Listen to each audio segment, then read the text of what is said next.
You're listening to Why Germany podcast, the best place for relocation stories and expert tips, sponsored by Over the Offek, relocation agency to Germany, with your host, Eden Levine.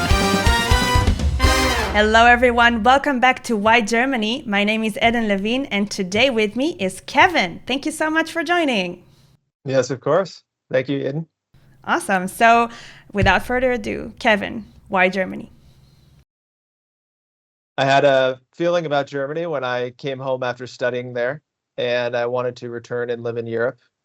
So it was familiar to me, and I had enough connections there that I wanted to make it work. Awesome. So now that we know a tiny glimpse of why Germany, please take us as far back as you need to explain to us the whole story of how you came to Germany. Mm-hmm. Yeah. So I go back to university. I was studying in Southern California, and then I had a chance to study abroad. It was part of my university degree, the international business. We had to pick another country to go study. I thought, oh, cool.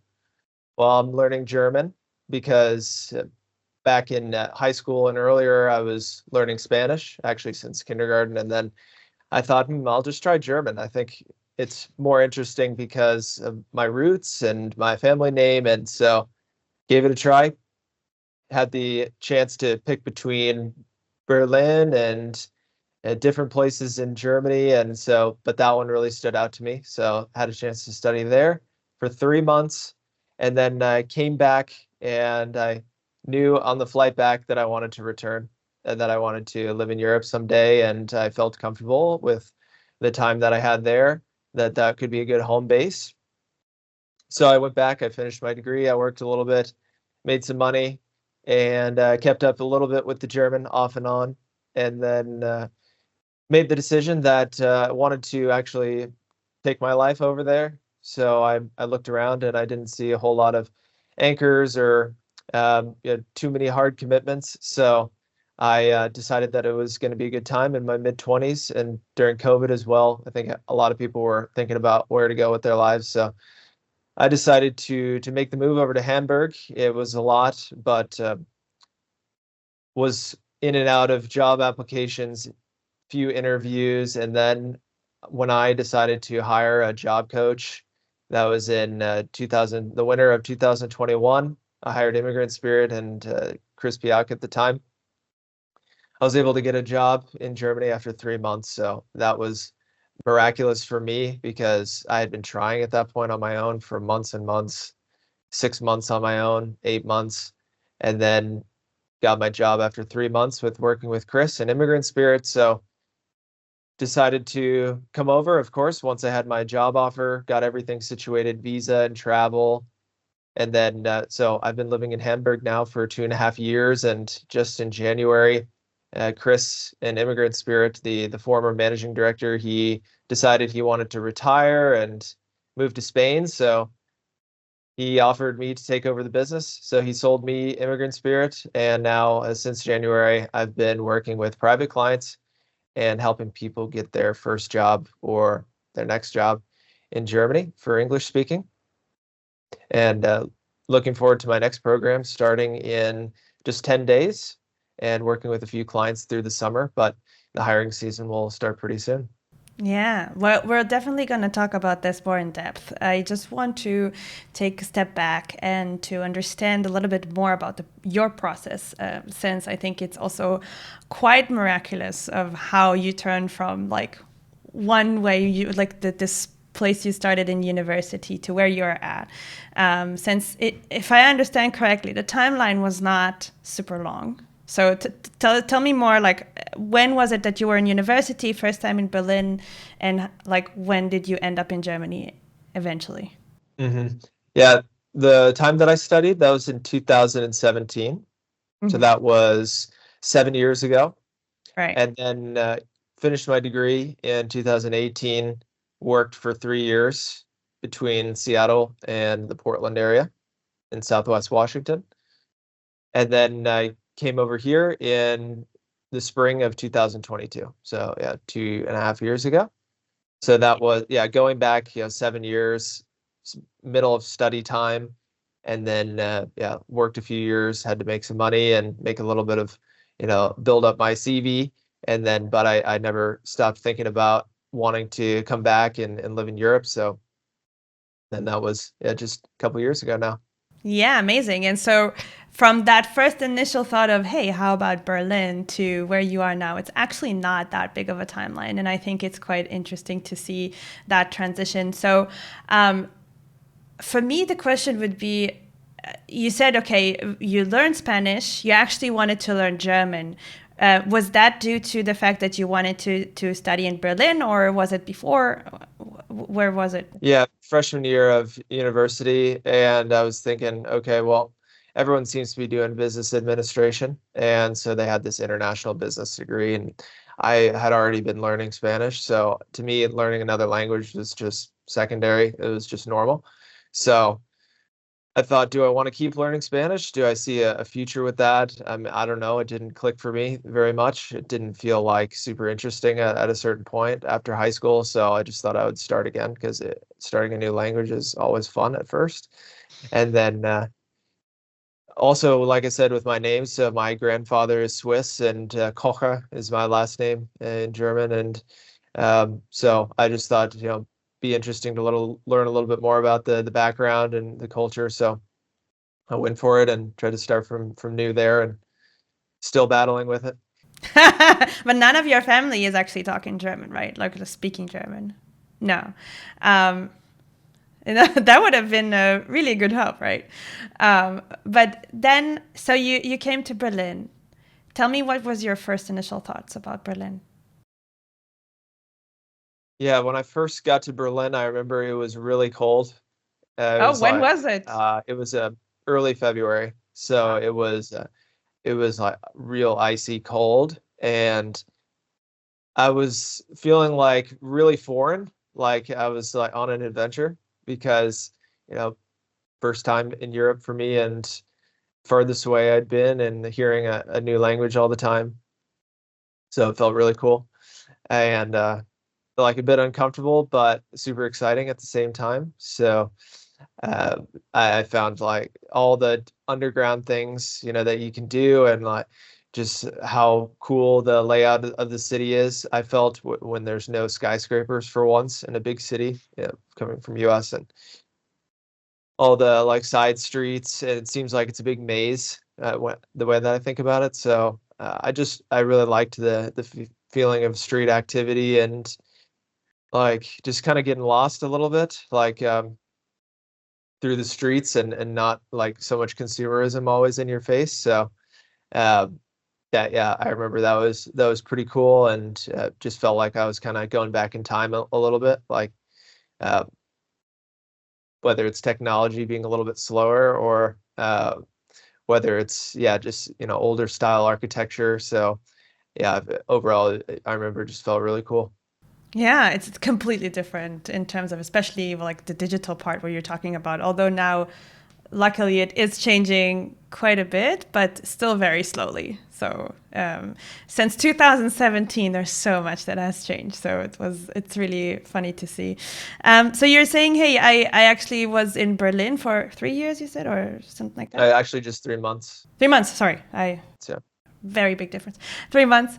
But then you came back, but on the plane, you're still thinking about, I actually want to go back to it. Do you know, or do you remember what was it that you said, okay, this is what is drawing me back there? yeah, I think it was just the feeling of being like free and being on your own. So yeah, it was just a long way from everything that I knew, my conditioning, and so it was like a great feeling to be able to like meet new people and go to different countries that are not as accessible from the region that you're from. And so I just thought it would be great to be able to build up a network, like build up another, more career opportunities in a different place, in a different continent. So, I have my friends and family back home and my community. So, and that won't change, but I thought it would be a great thought to be able to build another one, in a different place. So that to me was, I was thinking about, and Yeah, I think that was the main thing, is just thinking about like being an individual, and like really making a name for yourself like in a new place. Yeah. And so you basically you talked about your community now and your family and friends. How did you tell them that you're actually thinking of just leaving again and for actually without a date to come back? Yeah, it was a bit hard at first. I think some family members were more supportive at first than others, but yeah, we talked through it, and a lot of pros and cons, a lot of list making, and it's a big decision. I would say probably the biggest, deciding where you're going to live, because it influences so many other things, you know. Of So course. yeah, it was not an easy one, but it was really hard to get a job. So once I got that, I was super excited, because then the employer will help you with most everything, everything from, you know, relocation bonus to organizing travel or helping you get your visa. So once I got that, everything became a bit more clear. But yeah, I was back in the early days when you're thinking about how do you do it, which route do you go, which visa do you go for, all those things. It's pretty confusing. Like you don't know which way to do it. But once if you know that you really want to do it, and then you can go after like the job search, I would recommend that people do it, and then that solves a lot of your questions when you get a job first. So you're saying it's actually much easier to somewhat convince your community or your family that this is the right decision when you already have a job or you have something waiting for you, rather than saying, I don't know how I'm going to do it, but I'm just going to do it. It makes a lot more sense for them to or somehow it's easier for them to grasp. Yeah, a little. Yeah, I guess so. Yeah, because I was also talking about it, you know, for some time, like when I came back from my study trip, and yeah, it was kind of a funny joke with some people that I was nonstop talking about my travels there. But it happens with a lot of people actually. But uh, so it wasn't like a total shock, but it was more just, okay, how do we make an actual structure out of this? What's the long-term planning for it? So I had to, you know, definitely for myself, but for my close family, had to, you know, actually make a roadmap and talk about what's the plan, rather than just shipping off. Yeah. Tell me how different it is, because you then came back right after a few years after working, finishing your studies. Tell me how different this first experience was compared to your actual relocation time. Yeah, I just had the study time, which was 3 months, and then I had the last 2.5 years since I was living here. So the first time, you know, so you're asking about the difference between the Your first time, so your first time when you came to the 3 months, and your first time after your actual relocation time, how was it different? the first time was total study time, like youngster, college student, just looking to like pass the classes, make the grades, and learn some new things. You don't really have much of a responsibility feeling, so it's more making sure that you're staying alive, and you you're doing the what you need to make sure that you pass classes. But uh, that was that was kind of it as far as the focus. But then once you actually come back and you decide to move your whole life here, and now I don't have anyone supporting me, and so it's you have to take a lot more on your shoulders, you know. You have to start thinking about everything that you do, is you have to take responsibility for it, and so it is much more yeah, much more taking charge and taking authority with it. So it's you're no longer just like a college kid studying from your parents. It's yeah, you've decided to build something here, so you have to take ownership of it. That was definitely the biggest difference. You grow up a little bit. Great. So you actually studied in Berlin, but then decided to come to Hamburg. Why was the decision to Hamburg and not to Berlin back? Mhm. Yeah, I was thinking about Berlin, and wanted to go there, of course, and then I was applying to jobs there, and I didn't get much over 6 months or so. And then, I had one interview. I went pretty far and didn't get the offer. And then just decided after some time, it was even longer than that. Then it was actually, I was working with my job coach in Immigrant Spirit. I went through another couple interviews, and then it was like almost a year at that point, and had been denied at the last stage a couple times. And I just thought, am I just being too specific about just going to Berlin? Because this whole time I was only applying into jobs in Berlin because that was what I was comfortable with at some level, with my time there. And then I thought, why don't I just try to apply to somewhere in Hamburg too, and see if something fits me better based on my background, the industries, what have you. And so I went for it, and the first job I applied to in Hamburg, I got. So I thought, what is this? So after all that time, I was trying to go to Berlin only, and then, first time I thought, open up a little bit, open the filter, apply somewhere so close, and then I got the first job, so I thought it was some sort of sign. So I thought it was like, okay, well, I think I should be in Hamburg. So yeah, that's how it happened. Seems like it, yeah, that it was a sign.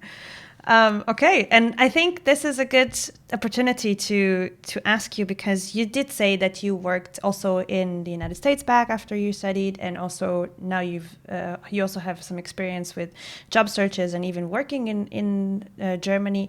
Could you maybe share about how does the difference in job application and getting accepted to jobs, is it different between the United States and Germany? Do you see any differences? A little bit. Some things like I remember when I first got my first job in US, they really valued someone who played university athletics because resiliency and daily structure and weekly commitments and following through with things. So I remember I heard that from my first company. So that was interesting. I've never heard that in Germany. I don't think there's so much of a there definitely isn't so much of a university athletics culture here. And I was yeah, they definitely cater to you more as a recruit. If you're going for the company and they know that you're interested and they want you, they'll give you some benefits ahead of time. So they'll like, give you a hotel and fly you up to the office and stuff like that, even before you're Wow. working there. So that's definitely different. I don't think that happens here much in Germany. No. And so that was those two things. I think the approach for getting a job could be similar though. Like you definitely knowing someone helps, having those connections. And I know in Germany it's like 37% of hires come from, not like it is, last year was 37% was from referrals. And in the US, last I checked, it's 40 to 50. So it's might be even more important. Maybe it's 30 to 50%, but in any event, yeah, both are really important. And so I don't think that changes. But even more applicants, I think, in the US going for jobs. It's just as crazy of a job market right now, for example. But I think those two things are the first things I would think about. Yeah, I think another major difference that I've noticed, at least also from expectation point of view, because I'm Israeli and a lot of Israelis are actually really like the United States. They're trying their best to imitate everything. So also from speed perspective, I find it very different because I know from former jobs that I had and a lot of stories that I know from my community is that in Israel, if you are applying for a job, they like you, it can be like the next week that you start working. They want you yesterday. And in Germany, it can take months sometimes from the moment you apply to the moment they actually want you. Obviously, it depends on how many stages there are and how many other applicants there are, but still most of the time the speed, I think also in the United States is quite similar to Israel, that it can be very quickly. And here sometimes they will tell you, oh, we are talking to you now in like middle of November, and next month is actually December, it's Christmas, so we were going to start in January the job or something like that. So do you see that as well? Yeah, so I think the average vacant time right now in Germany is around 151 days. I would need to fact check that exactly, but last I checked on uh, Arbeitsagentur, it was for the different cities. One of the ones is, I believe Hamburg is at 151 around, so that's 4.5 months, I So believe. that's four and a No, half no, months. 5 months. That's the average time that a job is vacant. So I mean, it Wow. could take that long for someone to go through the interview process. Yeah, I think for me, when I first got my first job, when it took a month to get that job in Hamburg, is that it went really fast, I thought. So that was compared to the other ones, which were seeming to take over a month, 2 months, 3 months. And yeah, I don't remember. I only had one full-time job actually in the US after university, so I don't have a whole lot of experience with that, like comparing it, but that one was also more like a month, I think. So yeah, when I see people get dragged for 3, 4 months here, that's fortunate, especially when you don't get it, which is most of the time. So you definitely wasted some time there, and you would hope that people would just tell you, but they don't. That's actually a little bit surprising considering Germans are more direct. So why can't we tell people when they're out? I think sometimes people are waiting to see if someone else comes along, and then if they don't, they just go back to that person. So they kind of string them along, but meanwhile they in the back of their head they hope that someone else comes along. So that's tough when that happens. I always recommend people, if you're not hearing back, just forget about it. Let them come back if they want, but otherwise don't put any. Don't expect too much.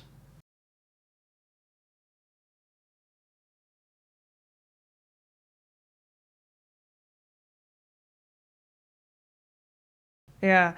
I mean, ghosting here is like the whole new level when it comes to to job applications. My husband even got an email, I think, a year and a half after or a year after that, like, oh, sorry, we didn't get you to the job. You're like, Yeah. wow, thank you for that, but that's very much useless after 1 year. Yeah, and you forget like what all the companies that you applied to as well. It's not just that they're applying to one company and then you're just hoping for a year to hear back from them. Waiting, yeah, sitting and Obviously, waiting. there's so many other companies there, so you just forget who that even was. Right. So, how about you tell us a little bit about Immigrant Spirit?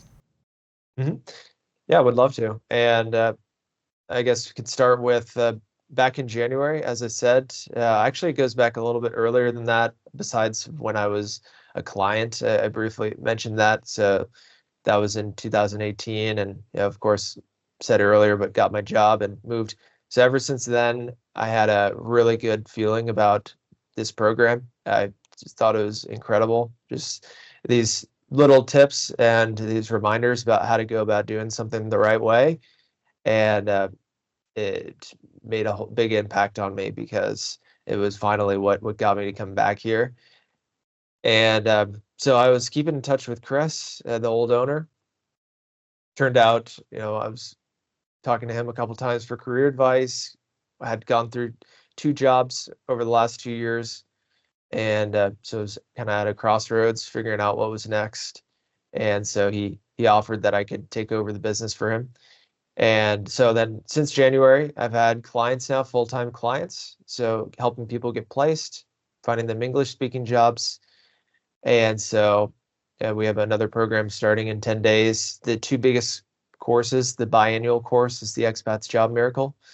That's been going on for 11 years. 300 international professionals have gotten their first job in Germany from this Expats Job Miracle and from working with Immigrant Spirit overall.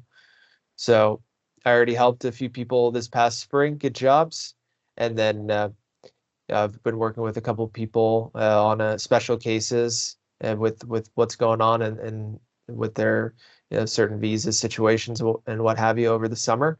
But yeah, really building someone up from helping someone go from not having any success in getting interviews, not even knowing which companies are hiring English speakers, not even feeling comfortable and going for a B-level German job or approaching someone to ask. So everything, that goes along with finding the right people, asking the right questions, building up your CV in the right way, although that's not as important. More important is, developing the relationship with the right people and asking the questions so that you can make your cover letter, and then applying only after you've done these steps so that you can maximize your chances either of getting a referral or at least getting an acceptance, because everyone's problem is getting the interview. I think most people feel pretty good about how they go about their interviews.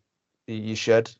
Everyone should be pretty confident in what their story is in interviews, but it doesn't matter. None of that matters if you don't get in, if you don't get chances for interviews. So that's huge, and it's so easy the way they do it now with filters and AI. So it's just super hard to get interviews. So many crazy stories, but yeah, it's very low chances right now. And so if you can get some, I'm trying to help people get the interviews, make the connections myself. So I reach out to hiring managers for them, for my clients. And that was all the difference for me when I did it. So I know that what I'm doing is meaningful and helpful to others. And so I definitely enjoy doing it now that I'm here. Yeah, amazing. And what a turnaround, right? Like from being the one searching for a job to helping others to do that. I think it's amazing. And so if I understand correctly, the most focus you put on is actually the process before getting the interview or also after. Yeah, definitely. So the a lot of the work is showing someone how to find the decision maker behind their job. So it does take a lot of time to find those 10 jobs per week, because I ask for my client to provide 10 jobs per week every week for 3 months at least. For applying. Yeah, for applying. And Wow. then we track, okay, which jobs have you picked? And that also it takes a lot of time to search in the job boards and figure out, okay, I'm not fluent in German and they're saying it's a hard line C level requirement, then probably not worth going for that. But if it's anything under that or no mention, then it could be. So there's a lot of time searching, but then we have to figure out how to find the people behind that job offer, the hiring manager, or hire. So no going to HR at all. That's a last resort. And then organizing phone calls. So you're actually during the week, you're, you know, speaking with people on LinkedIn, on email that you've reached out to, or I've reached out to make the connection, and then organizing phone calls so that you can ask your questions about the job specifically to the person who's actually in charge of the job. Because HR, a lot of people don't know or don't realize HR doesn't know about most other jobs. They don't know what goes on in that job. They don't know what the requirements are. All they know is it's their job to market the job, and they need to get the person that role hired. And that's their requirements. That's their KPIs. But as far as what that job actually entails and what the challenges are going to be and the goals and how to evaluate someone for probation, that's not going to be the HR that you want to talk to about that. So we need to that takes a lot of time learning about that new method of doing it. So yeah, once we get into the interviews, then a lot of it is interview prep and negotiation and such. But the most is building up this first month and a half, 2 months, so that you get really good at it and we can start getting interviews. It sounds like a whole job just to get a job. um, Yeah. yeah, so what I understood also, because I have spoken a little bit with some organizations that are especially targeting the help for refugees and those who really have a big gap between what they can do and what they can offer now because of languages, certificate recognition, and so forth. And it seems to me like there is a huge gap between what the HR or even the companies themselves think that people can do when they're applying than what actually goes through the minds of the people who are applying. So for example, they're saying, yes, we do have all these requirements, but it doesn't mean we it's all of them are a must. But they, on the other hand, don't write it as optional. And then a lot of expats actually think, oh, because they don't write it as optional, then I don't have it, then I'm not going to apply. Do you see that as well? Yeah, so I think it's like what's the term? Not FOMO, but I forget it at the moment. But it's the idea that you think that you're not quite perfect for the role, and then you get scared off, and you don't even try. But it's a whole job to also make those posts, make the job posts. So that's also part of HR, is they're told from someone else about what to write in that job post, but the person, there could have been something lost in communication or lost on that trail from the decision maker who's hiring for that role to the HR person. Something could have been left out. So that's why not everything is in that job post, and it's not a complete reflection of what the role really requires. So that's why it's so important that you have to ask the person who actually knows about the job, what's going on there. Right. Because a lot of times then, if you notice when you ask HR a question in the first HR interviews, or if you reach out to the person on the job post, which is a lot of times HR, they just simply say they say, look at the post, or they'll say, yeah, this, and it's on the post, because that's all that has been told in that, on that tree branch, to that line. And so, yeah, if I understood you correctly, I think the idea is that the job post could leave out some very important things about the job that you need, and it takes actually asking the person responsible for it to find that out. Yeah, and I think also initially to not be afraid, even if you don't if you don't have all the qualifications or all the education that they are requiring, it doesn't mean that they're going to block you out just because you're lacking one or two things from the list that they're putting, because this is kind of like their ideal candidate, but it doesn't mean that they won't actually consider you just because you're missing one or two things. I've seen it already before, and I've seen also a lot of Germans actually don't have the same issues, because they know already that even if it says that they need these qualifications and education and they don't have it, they are still applying and even are getting accepted. So I think it's a common knowledge that does not exist for expats when they come to Germany, unfortunately. Right. And yeah, it's called imposter syndrome. I remembered now. So it's Yes.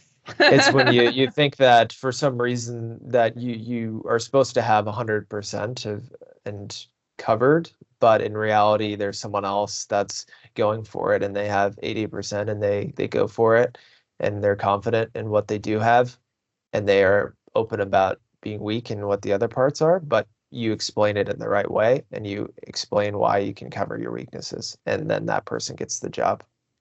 Happens all the time. Absolutely, because sometimes it's actually a matter of personality, and if they like you as a person, and not only if you are. I think if it's in a good working place, then they are not going to take you solely on qualification and education and so on, completely. So I wonder, because you have already experienced working with expats for a while, what is, let's say, their common mistake when they're approaching a job application? Common mistake is that just using Easy Apply on LinkedIn is one of them, or using the Easy Apply on Indeed, because it's super easy to apply these days for a job. You can do it in a few clicks, and you can just go through all day, and you can just apply. And you think that you don't know any better. You think that it's, of course, going to the company and it's going to the right people, but it doesn't usually, unfortunately. So it's you have to think about it like how easy it is for everyone else that is doing that. So it's super congested when that happens, and when everyone's doing that. And if you are an HR person or if you're in the company and you have this easy apply set up and you're getting hundreds of applicants every day, then it's just really hard to actually determine who's the best because you can't go through all those papers. And none of those papers mean anything anyway, because there's no context to it. There's no story behind it. It's just scanning and looking for those keywords and AI and using AI. So it's all like out of whack. I think it's unfortunate, but it's understandable that it's a big mistake to just try to apply to as many jobs as you can through LinkedIn Easy Apply or Indeed, because that's how we're wired now, because everything needs to go fast and you need to get on to the next thing. But it's so much more worth spending the time and going deep on the right ones and trying to harvest that right job. And so that's biggest mistake is trying to speed through it and apply to as many as you can. It's even though it's a numbers game, it's the right way of doing the numbers game. It's not just spamming and it's like spray and pray. So it's a balance between quantity and quality, in a sense. Yeah, has to be a lot of quality. A lot of no, for not sure. a lot of BS. Yeah. And also from the other side of I also had some job applications that I've posted on LinkedIn. Getting those easy apply responses is actually quite bad. So you see it in a very visually bad way, rather than if you get an email and everything is explained very well. And I can tell for a lot of people that I actually prefer to take people who explain to me more in depth what their deeper connection to this job, rather than seeing a whole huge resume of studied here, studied there, worked in here. I for me, and I know for a lot of other recruiters, it's good to have, but it's also good to have a person behind these papers and documents. And sometimes that would be a good factor for people to see that you actually care about it and you go beyond just that click, just like you mentioned. I completely agree with this. So I want to ask you, what would be the best tip that you can give for somebody who thinks to apply from abroad? They're not here. They want to find a job in Germany, and most likely they don't know the language yet. They are looking for English-speaking jobs, but it's a lot of people understand that it could be much more complex when you're not in Germany. So what would be your best tip for that? Best tip would be, figuring out which companies to go after in your industry. So after you've decided about whether you want to work or whether you want to study or whether you want to just move and then try to find a job, if you're going to find a job from your home country, then you need to, of course, narrow it down for where you fit and then which companies are hiring English speakers. So that's number one, is doing that. I mean, it's pretty intuitive to do that, obvious, but that's you can't just go through all the job boards and then search and search and search. It saves a lot of time to figure out who's hiring English speakers and where those jobs are going to be more often, and also checking on your existing connections and network to see if you know someone in that country, because that person will help you a lot. When you have someone who's in the country already, for me, that made all the difference. To have someone in that time zone speaking the language and opening up their connections to you to speak with the right people, because if referrals are the highest chances, then the question is, how do you get a referral when you're sitting in another country that's far away and you don't speak the language? You have to have someone vouch for you inside of the country and connect you with the right people, so that hopefully you can either get a referral or you can get a direct shot at a decision maker with your interviews.